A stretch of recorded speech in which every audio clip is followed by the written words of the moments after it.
Hello everyone and welcome back to our channel again today. It is Monday, so I'm going to be doing an episode of Mask Monday. Now I do have a different type of mask here. I'm using this one that you can either put in the icebox or the microwave to heat it up. And this was a gift from my sister. One year at Christmas she gave me this. And the reason I'm not doing the ones that are in the pouch that you tear open is because they're cold on my face. It's wintertime. It's very cold out there. It's kind of cold in this house back in this area. I'm back in the laundry room. So I wanted to put this warm mask on. And I'm going to be also answering the questions from my mindfulness box.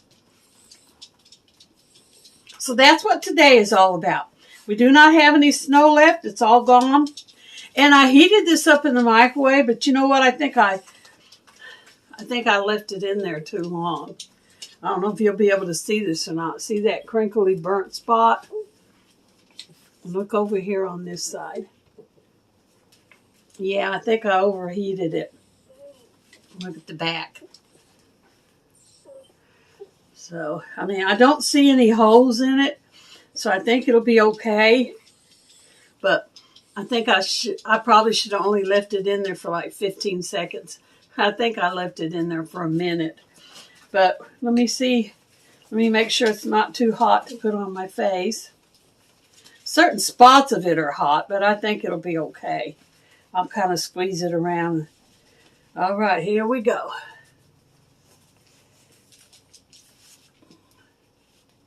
Now I am your robot. Look at me, I am your robot, your friendly neighborhood robot. I am here to tell your future. It is good. It is all good. Your future is good. Every time I put this mask on, it makes me think of that robot from that TV show, Lost in Space. Makes me look like a robot. Now, it's warm, but it's not uncomfortably warm. So, let's get on with the questions. Once again, I have the 4. Mindfulness, emotion, expressions, and inquiry. I'm going to do the green one first because green is my favorite color. And the green one is from expressions. What do you love most about the world? What do you love most about the world? There is so much to love about the world we live in. The beauty in it. I love the way the flowers die and go away in the winter, and in the spring they come back out and they bloom beautiful colors. I love the fact that there's all types of people in the world with all different emotions and ideals, because that's what really makes the world go round, is everybody having their own ideal. If we were all alike and robots, how much fun would the world be? It wouldn't be. It wouldn't be interesting or fun. It'd be boring. I'm glad that people have their own opinions and think differently. I'm glad that we have the opportunity to get a job and work and care for ourselves. Some countries don't have that opportunity. I'm glad that we have a government that we can vote for what we want, and we can have political insight into the world. I'm glad that that babies are born in this world and grow up and become computer people or farmers to grow food for us, or nurses and doctors in hospitals to take care of us. There's a lot to be thankful and a lot to love about this world that we live in. So I think that pretty much answers that one, doesn't it? What else can I say? It's a great life. Like I told you in the beginning, it's a wonderful life. Just like the movie, It's a Wonderful Life. And my hair right now is pulling down on me up here. I'm going to have to get it out. It's bugging me. There, that's better. Now I'll be a robot that has a hairy bang. There. Now I'm a robot that has hair. Okay, the next one I'm going to answer is the emotion. What is one thing you love doing that makes you the happiest? That's easy. I love doing my YouTube videos.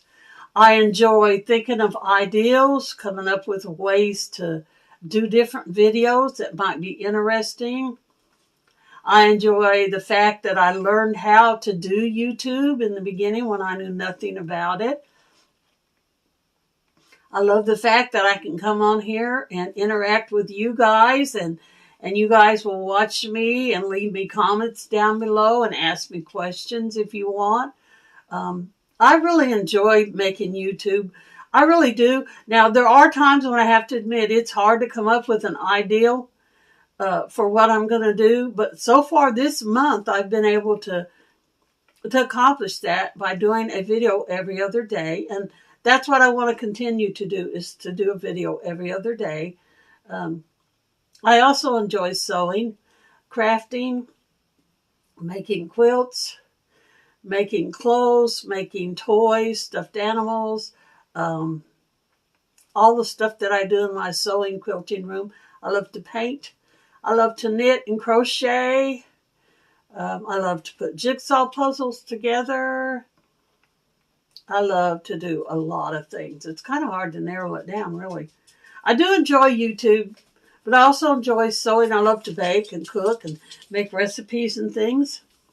I've got a dog down here wanting up here. Come on, Jade, if you want up here. Come on. Come on. Here she is. Can you see her head down there? She loves to be up here. Ginger loves to be up here, too. Ginger, I don't know if my lap's big enough, but you can try. Come on. Come on, Ginger. Ginger's going to try to jump up here as well. Then we'll have a lap full of dogs. Okay, the next one is called mindfulness. What do you think why do you think it is important not to worry about the past or the future? Well, that one's pretty simplistic because you can't really change the past. What's happened in the past is already there. You can't go back and change it. You just have to learn to live with it and to not dwell on it and not think about it if it's sad, or something bad. If it's a happy past, you go back and relive those memories. As far as the future, you could change some things in your future. Like if you're in a job you don't like, you could look for another job, and that'll be a change in your future. But really, all in all, your future is not yours to decide. Our future is in the hands of our Lord. He knows what our destination is and when we will arrive there. So you can take different routes, and kind of angle around and stuff. But when you get to point A, where you're supposed to be, you're going to be there. So you can't really change it. I think that's the reason why you shouldn't worry about your past or your futures, because you really can't change anything. And it's like that song, Que Sera, Sera, whatever will be, will be. That's pretty much the way it is. Whatever's going to happen in your future is going to happen, and your past has done happened. So that'll take care of that. All right, we have one more card, and we still have a dog up here.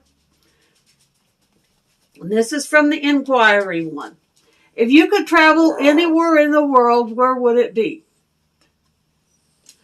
Okay, first off, let me mention this right up front. I don't like to travel at all. I'm not a big traveling person. I never have.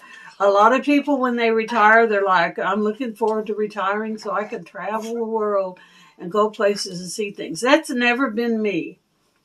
And I think the reason for that is because as a child growing up, my family was constantly moving from one state to the other, from one school to the other, from one house to the other. We were moving constantly, and I got tired of it. I actually got sick to the point where I hated the thought of packing everything up in my room and not being able to take everything. Because I remember one time I packed, and I had all my dolls and my toys, and I collected them plastic horse statues. I had all those. And we had a station wagon, and all of us kids were loaded up in there. And in the back, because that was before seatbelt laws, of course. And we all had our stuff piled in there. We had a dog that had puppies, and she was in there. And Mom and Dad up in the front with the babies, because you didn't have to have a baby car seat back then. And it was packed so full we really couldn't get in the things that we needed, and we couldn't really lay down back there. And I remember this explicitly. My Aunt Betty was over there helping us pack. And she got into the car and she said, "You're going to have to get some of this stuff out of here. These kids cannot even lay down and sleep." Well, we were only going to be on the road for 4 days. How much sleeping do we really need to do? I mean, seriously, come on, Aunt Betty. But she got in there and she started taking stuff out and throwing stuff out. And she wasn't throwing it away. She said, "I'll keep it for you, and then you can send me the money and I'll mail it to you. Or if you make a trip out here again, you can pick it up." And a lot of the stuff she took out of there was my precious things to me. They were precious to me. All my horse statues she took. My Barbie dolls, paper dolls, because I played with paper dolls. She took all that stuff out to make room for us and have a place to lay. And she even wanted my dad to take the dog and the puppies out and get rid of them, which my daddy wasn't going to do that. He was an animal lover. And even though having that dog and them puppies whining and traveling for 4 days was going to kind of be an inconvenience, he was not about to set that dog out on the side of the street with those puppies. We went ahead and took her. So that's it. I didn't answer the question, did I? I'm sorry. I got sidetracked. I don't like to travel, first off. That's the thing. But if I had to pick a place to go to that I would kind of enjoy, I've always had a thing about New York City. I would love to go there just to visit, not to really live. Might want to stay overnight a couple of nights in a nice hotel, in a suite. But I would like to see Times Square and go out on a boat to the Statue of Liberty and see Central Gardens. And I mean, I know it's changed a lot now over the years from what I saw. And I'm sure what they show in the movies is just glamorized of it. It's probably not like that at all in real life. But I've just always been fascinated with New York. So if I had a chance to go and see New York, I think that's what I would do. It would probably be better if I just went there and spent a day looking at all the things that I wanted to see and then coming back home. Okay, now I'm finished. I have answered the question. The robot has spoken. Jade is still here with me. And remember, your life is very short. So make it the absolutely best you can. Good advice from the robot. And y'all come back and see us now any old time. Bye for this one. Ginger always whines at the end of my videos when I say, bye for this one. Can you hear her down there? I don't know what it is. When she hears me say, bye for this one, she whines. I don't know. But bye.